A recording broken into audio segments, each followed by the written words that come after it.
Hola, ¿cómo están? Somos estudiantes de medicina. Hola, vamos a hablar sobre una enfermedad bastante desconocida dentro de nuestra comunidad y nuestro contexto social. Mi nombre es Angie. Mi nombre es Fran.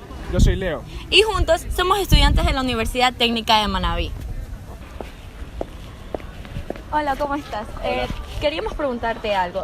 ¿De casualidad tienes algún conocimiento sobre la ciclemia o anemia de células falciformes? No. Bueno, dinos, ¿tienes de casualidad algún conocimiento sobre la anemia de células falciformes o ciclemia? No. Bueno, como hemos visto, después de realizar esta pequeña entrevista a varios ciudadanos de aquí de la ciudad de Puerto Viejo, hemos visto que no se cuenta con un conocimiento previo a esta enfermedad. Por ende, vamos a hacer un video relacionado a la enfermedad exponiendo cada una de las causas que va a provocar esta enfermedad y cómo va a incidir en nuestra población. Bueno, como sabemos, nuestro organismo, para que tenga un correcto funcionamiento, debe cada célula de nuestro cuerpo funcionar correctamente. El tema a tratar hoy es la anemia de células falciformes, descrita por James Blanc-Henry en 1910, quien la define como una alteración en el factor genético, transformando esto en una enfermedad autosómica recesiva. Esto va a provocar que se forme un eritrocito anormal. El eritrocito, como sabemos, es una célula del tejido sanguíneo que se encarga de transportar el oxígeno y el dióxido de carbono. Estos tienen un aspecto nucleado y contienen una gran cantidad de hemoglobina. Estos tienen una forma bicóncava que le va a facilitar el intercambio de los gases. Por otro lado, la hemoglobina es una proteína básica de los eritrocitos, de los cuales 3 son consideradas normales: las hemoglobinas A1, A2 y F de fetal. Si esta se encuentra en bajas cantidades o presenta un tipo de hemoglobina no funcional, tendrá como resultado una deficiencia en la oxigenación de los tejidos, lo cual es signo de anemia. La ciclemia es una de las hemoglobinopatías más comunes del mundo, de acuerdo a informes de la OMS. En Estados Unidos afecta a alrededor de 72.000 personas, de las cuales la mayoría son de ancestros africanos. De 1 a 500 nacimientos de afroamericanos y se acerca de 1 en 1.000 a 1.400 nacimientos hispanoamericanos. Al final tenemos que 2 millones de americanos, o de 1 a 12 afroamericanos, son portadores del gen. Por tanto, esto va a afectar alrededor de todo el mundo a personas de raza negra o con ascendencia africana. América del Sur, Cuba, América Central e India son países también afectados, y en ocasiones se ha visto también en algunos países del Mediterráneo como Turquía, Grecia e Italia. A nivel mundial, esta enfermedad afecta a ambos sexos, pero se demuestra en estadísticas que se da más en lo que es el sexo femenino. Por ende, esta enfermedad se presenta más en los momentos de la infancia. En Ecuador, sin embargo, se ha identificado que la anemia se presenta de manera más frecuente en hombres y mantiene la habitualidad de presentarse en la infancia. En unos estudios realizados en 1998 en Esmeraldas y en zonas aledañas a esta, debido a que tiene un índice más alto de descendientes en la raza negra pura, se detectó porcentajes elevados de la enfermedad. En su mayoría eran genotipos heterocigotos, presentando un 84.9%, y estos entraban en un rango de la mayoría de edades, mientras que genotipos homocigotos se presentaron en su mayoría en niños menores de 12 años. Cabe recalcar que no va a existir una cura para la enfermedad, sino una serie de tratamientos que sirven, por ejemplo, para aliviar el dolor. El estudio de la enfermedad y de las hemoglobinopatías se ha convertido en un centro de investigación para la búsqueda de curas y otros tratamientos que mejoren la calidad de vida de las personas que presentan la enfermedad. Como resultado, hemos visto que la anemia de células falciformes, también conocida como la ciclemia o anemia drepanocytica es una de las hemoglobinopatías más comunes a nivel mundial, afectando mayoritariamente a lo que es la raza negra. Esta va a ocasionar una alteración en la formación de eritrocitos, provocando su muerte prematura y dejando así lo que es un déficit de eritrocitos en sangre, lo cual va a provocar lo que es una anemia. Como sabemos, la anemia esta va a ser producida por una insuficiencia de glóbulos rojos o por una afección que produzca la mala producción de estos, que vaya a ser por factores hereditarios, como es en el caso de la ciclemia. La ciclemia se da cuando existe una herencia de genes defectuosos, que va a ser siempre y cuando sea de ambos progenitores, es decir, homocigota. Pero sin embargo, los portadores, cuando estos no van a salvarse de presentar síntomas o signos de lo que es esta enfermedad. La enfermedad es originaria de África Occidental, donde tiene una gran prevalencia. Es causada por una mutación de carácter autosómico en el cromosoma 11, donde en el sexto codón de la cadena de globulina beta se sustituye una timina por una adenina, lo cual produce el cambio de un aminoácido de valina en vez de glutamato. Esto tiene como resultado un tipo de hemoglobina S. Al mismo tiempo, el polimorfismo del gen beta sugiere que esta mutación surgió de 5 mutaciones diferentes. Existen diferentes factores que influyen o precipitan la malformación del eritrocito, como hipoxia tisular o local. Esto quiere decir que en ciertas personas los eritrocitos pueden someterse a cambios reversibles en la presión parcial de oxígeno, y cuando este se reduce, los eritrocitos cambian su forma normal a una forma de hoz. De la misma manera, cualquier acaecimiento que pueda provocar acidosis, como una infección o deshidratación extrema, puede causar la muerte. Otros factores más benignos y cambios ambientales como fatiga, exposición al frío y estrés psicosocial puede acelerar el proceso de la malformación del eritrocito. La ciclemia suele presentar una típica crisis de vasooclusión, que es generalmente acelerada o provocada por el clima frío, hipoxia, que es la falta de oxígeno, una infección, deshidratación, acidosis, intoxicación por alcohol, embarazo y estrés emocional. La anemia de células falciformes o ciclemia, siendo una enfermedad predominante de raza negra, vamos a tener la que se encuentra en su mayoría en el continente africano. Sin embargo, afecta a siquiera 72.000 personas del total de la población de los Estados Unidos. Se tiene además también que esta enfermedad se va a encontrar de manera autosómica o dominante en un 30% de la población africana, aparte de los portadores de la enfermedad. Además, esta va a estar también presente en un porcentaje de las poblaciones de Sicilia, Grecia y Turquía, que se han venido haciendo de acuerdo a estudios internacionales sobre esta hemoglobinopatología. Se cree que la mutación que resulta en la hemoglobina S fue oriunda de muchas locaciones de África e India. Las migraciones y las relaciones entre etnias se han convertido en factores importantes en la expansión a nivel mundial de la enfermedad. Actualmente es una afección común en América del Sur, Cuba y América Central. En Ecuador no existen datos ni investigaciones recientes que daten sobre la enfermedad y su incidencia. Sin embargo, es de esperar que tengamos porcentajes considerables debido a ciertas comunidades de raza negra que se han cimentado y habitado en nuestro país. Hallazgos de información que datan de 1998 confirmaron la existencia de la enfermedad en el Ecuador. Las muestras de los datos fueron tomadas en distintas comunidades de la provincia de Esmeraldas.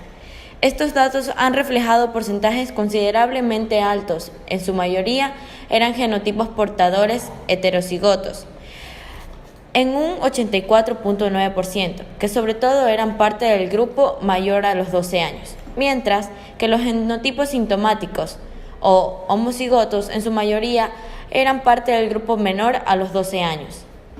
Esto implica que los porcentajes homocigotos tienden a un incremento, ya que al momento de la reproducción, si se da dentro del mismo grupo étnico, la descendencia será en su mayoría homocigótica, es decir, presentará todas las características sintomatológicas de la enfermedad. A pesar de ser una enfermedad autosómica codominante, debería presentarse tanto en hombres como en mujeres por igual, debido a que no es una enfermedad ligada al sexo. Se ha comprobado su dominancia en mujeres a nivel mundial. Sin embargo, en Ecuador fue dominante en el sexo masculino en los datos de 1998. Aunque difieren en sexo, guardan su relación en que la ciclemia aparece de manera más frecuente en los niños. La presencia de una hemoglobina defectuosa, la hemoglobina S, va a ser la deficiencia fundamental para que se presente la enfermedad, ya que esta no va a concluir o no va a realizar de manera eficiente la transportación del oxígeno y al mismo tiempo tienen una muerte celular mucho más rápida que una hemoglobina normal. Son varios factores que ayudan la polimerización, como es la temperatura, el pH, la concentración iónica, la concentración de oxígeno y hemoglobina S y F. Este último factor es el de mayor repercusión, pues minúsculas alteraciones en la concentración de hemoglobina causan grandes modificaciones en la concentración de polímeros. El efecto de este desarrollo se lo debe evaluar desde el punto de vista bioquímico y fisiológico. El eritrocito manifiesta en tales situaciones una disminución del tiempo de vida medio y la fase de envejecimiento y destrucción en el sistema retículo endotelial, que está creciendo, trayendo como resultado la anemia de células falciformes. El suceso agudo de mayor impacto es la crisis vaso-oclusiva. Este suceso vaso-oclusivo se manifiesta como el causante de casi todas las complicaciones que perjudican al enfermo, el cual presenta eventos lacerantes agudos y de diversa durabilidad. La obstrucción del flujo sanguíneo resulta del atascamiento de los eritrocitos en los vasos sanguíneos. Estos eritrocitos pueden envejecer, deshidratarse, además son inflexibles. Se los denomina células irreversibles cicliadas o células jóvenes deshidratadas, y con tendencia a pegarse en los vasos sanguíneos de manera que va a obstaculizar el flujo correcto de la sangre, causando hipoxia, es decir, falta de oxígeno en zonas más o menos extensas. El código genético de cada individuo y el entorno en donde éste se desarrolla establecen las singularidades del cuadro clínico del mismo, de manera en que la polimerización no es la única razón para que se presentan estas distintas alteraciones bioquímicas y fisiológicas. Lo sumamente importante en esto es reconocer que la diversidad genética repercute en la variabilidad de cuadros clínicos y maneras de expresión de dicha patología.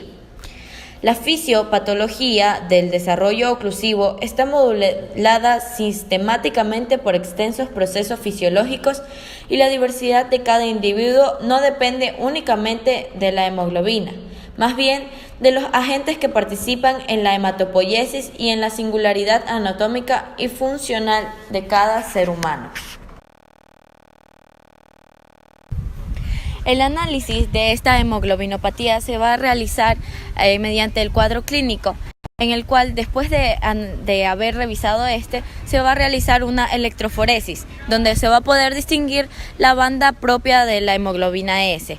Es decir, que después de la electroforesis vamos a poder determinar si presenta o no el gen, ya sea recesivo o autosómico. Por lo tanto, les vamos a presentar 3 formas de diagnóstico de esta hemoglobinopatía. Dentro de los procedimientos para el diagnóstico de las hemoglobinopatías, tenemos la HPLC o cromatografía líquida de alta presión. Este es un procedimiento básico ideal para los recién nacidos. Ya se usa como modelo el papel secante del cibrado de metabolopatías neonatal. De igual manera, se usa para el cálculo de hemoglobina S, anemia falciforme o de pranocitosis en el seguimiento de los tratamientos. el mismo que se va a utilizar para métodos de pesquisaje neonatal. Como siguiente método de diagnóstico tenemos la electroforesis de hemoglobinas a pH alcalino y ácido, es decir, acetato celulosa y agar citrato. Necesita una gran muestra de sangre que es posible conseguir por venopunción usual o de sangre de cordón si se efectúa cibrado neonatal. Después, por último método de diagnóstico tenemos el reencuentro de los reticulocitos, que indica que se está generando nuevos glóbulos rojos. Por lo tanto, la causa no es daño medular. También nos orienta sobre el diagnóstico. Tratamiento. Esta enfermedad no tiene cura, por lo cual debe ser tratada de una manera muy minuciosa en centros especializados para dicha patología, ya que puede contraer en diferentes complicaciones. Para la anemia de células falciformes es importante que el tratamiento y el estudio se realicen en centros especializados para esta patología, donde haya un manejo integral en los instrumentos y el recurso tanto humano como físico. Dentro de los tratamientos encontramos tratamiento de soporte, medicamentos, tratamientos quirúrgicos y tratamientos terapéuticos.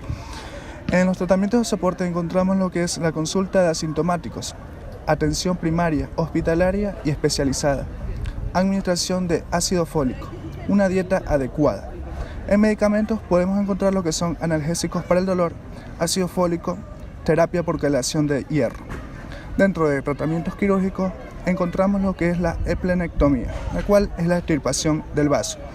Dentro de los tratamientos terapéuticos encontramos lo que son transfusiones y el trasplante.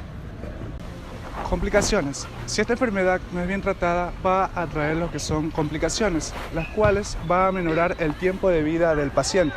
De acuerdo a algunos estudios, este tiempo de vida de los pacientes que sufren esta enfermedad oscila entre los 45 años de edad. Dentro de las complicaciones tenemos síndrome agudo del tórax, el cual es un bloqueo vascular situado en el tórax. Esta es una grave complicación que podría ser fatal. Esta se produce cuando el cuerpo se pone bajo estrés por una infección, fiebre o deshidratación. Secuestro esplénico. Se da por el resultado de una acumulación de células falciformes en el vaso.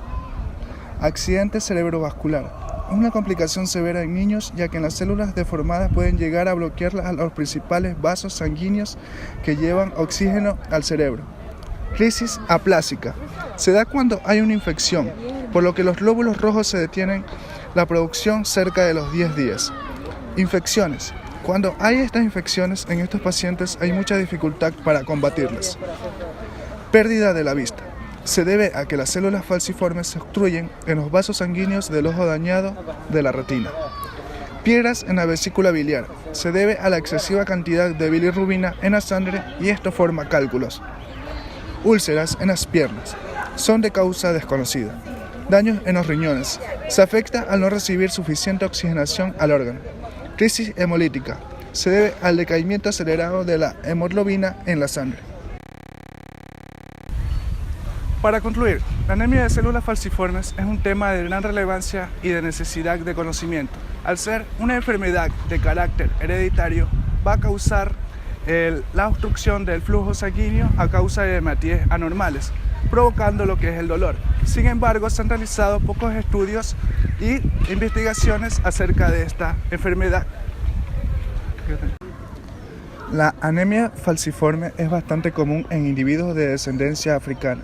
No existe cura para esta patología, pero sí existen tratamientos que consisten en detectar y asistir de manera oportuna ante las complicaciones.